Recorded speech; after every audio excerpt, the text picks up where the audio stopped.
Making headlines this hour, the administration begins taking special measures to better the services provided at government offices. Finance Ministry publishes the policy on conducting developmental projects by island, atoll and city councils.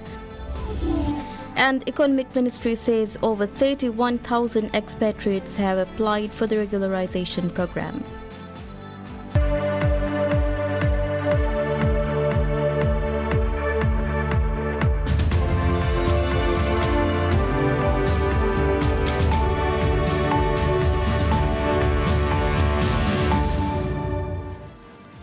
Hello and welcome to PSM News with me, Fatma Sara. The administration begins taking special measures to better the services provided by government offices. The decision made as per the instructions from the cabinet ministers will initiate surveying of 54 institutions which directly deals with people in providing services. In this regard, a spot audit was done by President's Office for the first time to identify how services are provided from the counters, challenges faced in providing services, why services are not provided efficiently, and arrangement made to provide services. Moreover, the audit revealed further room for improvement with the implementation of technological projects. Meanwhile, the specification of the audit have been shared with the cabinet ministers, seeking ideas for improvement. The President's Office said necessary steps will be taken to improve the services from government offices.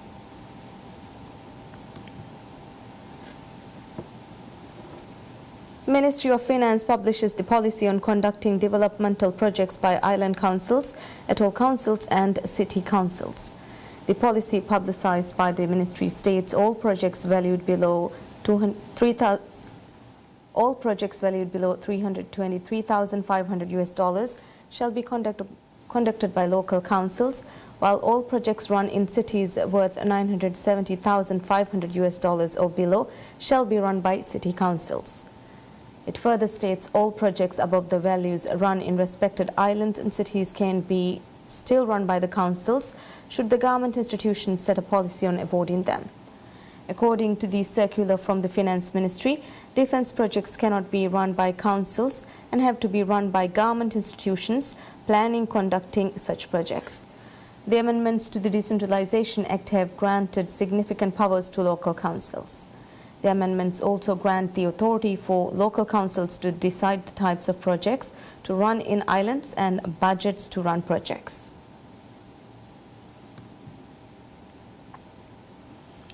Ministry of Economic Development says over 31,000 expatriates have applied for the regularization program launched by the administration to document all expatriates working in Maldives illegally. The regularization program was launched by the ministry in September last year, and it has been conducting the program in the capital city and some islands. Speaking at a news conference, Minister of Economic Development Fayaz Ismail said the program is still ongoing in full swing and will soon be extended to all resorts as well. He said the program was open for 6 months and will end on March 19th. He added the program is continuing with limited resources with the support of all government authorities and institutions.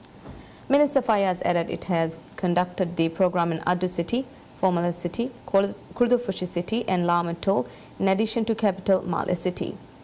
He expressed his satisfaction towards the efforts. President Ibrahim Mohamed Solih had previously said the administration is working towards solving the problem of illegal expatriates working in Maldives, and the administration will see the results of its efforts in 1 year. It is estimated over 130,000 expatriates work in Maldives, of which over 60,000 are illegal or undocumented workers.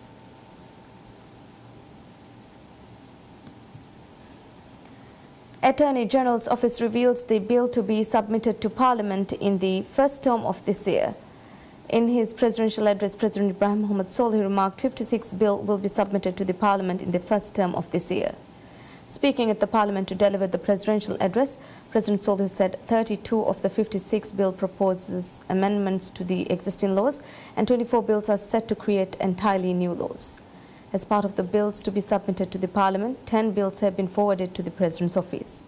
The 10 bills include a Mental Health Act, Maldives Police Service Act, Insurance Act, Statistics Act, Amendment to the Environment Protection and Preservation Act, amendments to the Import-Export Act, amendments to the Criminal Procedure Act, amendments to the Decentralization Act, amendments to the Employment Act and amendments to the Immigration Act. Some of these bills have already been submitted to Parliament and parliamentarians have begun preliminary debates on some of the bills. Attorney General's Office will also submit other bills including amendments to Penal Code, Housing Act, Child Rights Protection Act and Defamation Act. It will also forward amendments to National Registration Act, Foreign Investment Act, Witness Act, AG Act, Medical Commission Act, Press Freedom Act and Family Act. Speaker Mohammad Nasheed has said the Parliament will work to finish most of the 56 bill by the end of the year. Speaker of Parliament Mohammad Nasheed calls to solve the dispute between Maldives Airports Company Limited MACL and Trans-Maldivian Airways TMA over the lease of new seaplane terminal space on conditions agreeable to both parties. In a tweet, Nasheed called to sort the dispute following demand from TMA to lease the space MACL previously agreed verbally.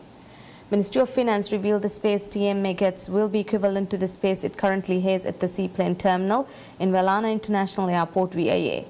TMA currently operates in a space of 5,300 square feet and MACL plans to award the same space from the newly developed 16,000 square feet terminal developed at a cost of $26 million. TMA is leasing the terminal for $10.35 per square meter. Nasheed said the terminal dispute must be sorted soon as MACL plans to open the second runway for the operation and better the services provided at VIA. He also said investigating the case, identifying any wrongdoings in awarding the terminal and prosecuting those responsible is another matter. Parliamentarian Yaqub Abdullah has said he will submit a motion to the Parliamentary Committee on Public Accounts to investigate the decision of the government to award the space TMA has been given for its operations. Speaking at the committee, senior officials from TMA had said it has been continuing terminal development projects with MACL since 2014. TMA said MACL has communicated terminal lease fees and space in various letters and emails sent. TMA said it expects MACL to provide the company with the rates and space agreed formally. TMA has also agreed to lounge space of 13,000 square meters following discussions with resorts. TMA further said it will be able to generate a better profit than MACL by running the terminal. Prosecutor General Hussein Shamim criticizes the decision of High Court to neglect secret witnesses citing Criminal Procedure Act. Speaking at a news conference held at Prosecutor General's office, Prosecutor General Shamim said Criminal Procedure Act explains clear procedures to take secret witnesses and decision of High Court is incorrect. Shamim stated the Criminal Procedure Act clearly indicates situations in which temporary witness protection and permanent witness protection verdicts can be issued. Further criticized the judge for reading the last clause in the Act and said the situation could have been avoided should the judge read the entire Act. The Prosecutor General has since appealed this decision at the Supreme Court and said the issue needs to be sorted as soon as possible as it relates to the entire legal system. He further said ongoing court cases have also been affected due to the verdict. During the court hearings against former Chief Justice Abdullah Saeed over obstruction of justice, the Criminal Court decided secret witness testimonies breach Criminal Procedure Act. The decision from High Court read, there were no specified ways to protect those providing testimonies in the laws. Laws related to evidence in the country only state such testimonies are to be taken in a prescribed manner that protects witnesses. The High Court ruled there was no legal course of action to be taken in the testimonies of secret witnesses stated in the law. Human Rights Commission of Maldives HRCM signs an agreement of cooperation with the Department of National Registration DNR. The agreement was signed by President of HRCM Amnath Enas and Director at DNR Farida Yusuf. According to HRCM, DNR will assist in efforts to ensure and maintain human rights in addition to providing assistance in improving the efforts. Under the agreement, DNR will provide information required by HRCM for investigation purposes from the database and assist in solving issues in seeking information.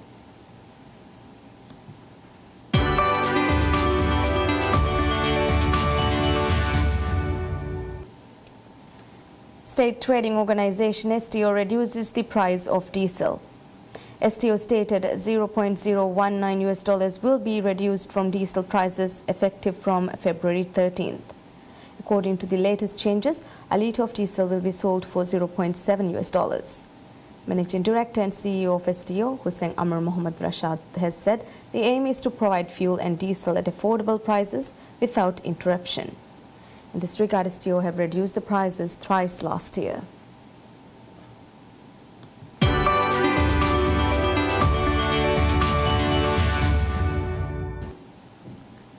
Japan is allowing elderly passengers on the quarantined cruise liner, the Diamond Princess, to disembark and continue their quarantine on shore.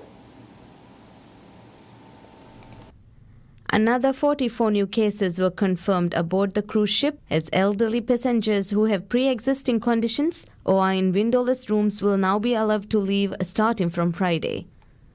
An announcement from the captain was recorded by Philip Carter and Gay Carter, two Americans who have been quarantined aboard the vessel since February 3rd. Those who have been in close contact with these guests who test positive cannot disembark at this time. In addition, the remaining guests who tested negative will be given the option of staying on board or being disembarked and continue their quarantine in a housing facility managed by the Japanese government until their incubation period is over. Meanwhile, the quarantine on Diamond Princess will continue, and the ministry will continue to conduct virus tests on those who need and will publish the results later. The 44 new cases means the total number of those infected is now up to 218. About 3,500 people remain on board, with an estimated 80% of ship passengers aged 60 or over. According to Japanese media, 226 passengers are above 80 years old. The Diamond Princess was quarantined upon arrival in Yokohama near Tokyo in early February after a man who disembarked from the liner in Hong Kong was diagnosed with coronavirus.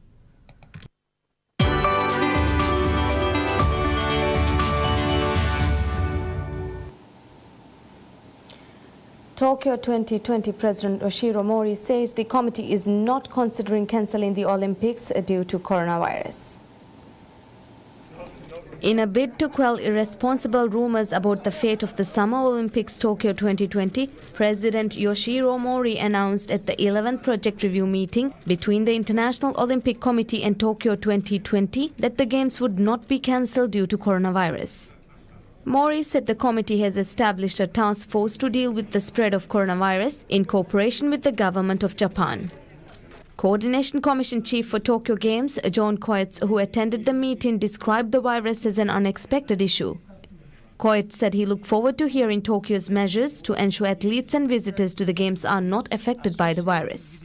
We have unexpected issues to deal with, and for example the coronavirus outbreak is one event, and we're looking forward to hearing today from the Japanese government, the TMG, and your own organisation on the work that you're doing in collaboration with the World Health Organisation, and to ensure that all of the athletes and all of the people who come to Japan for the Games are not going to be affected, and that all of the necessary precautions are being taken. Japan is the second country with the most deadly coronavirus cases.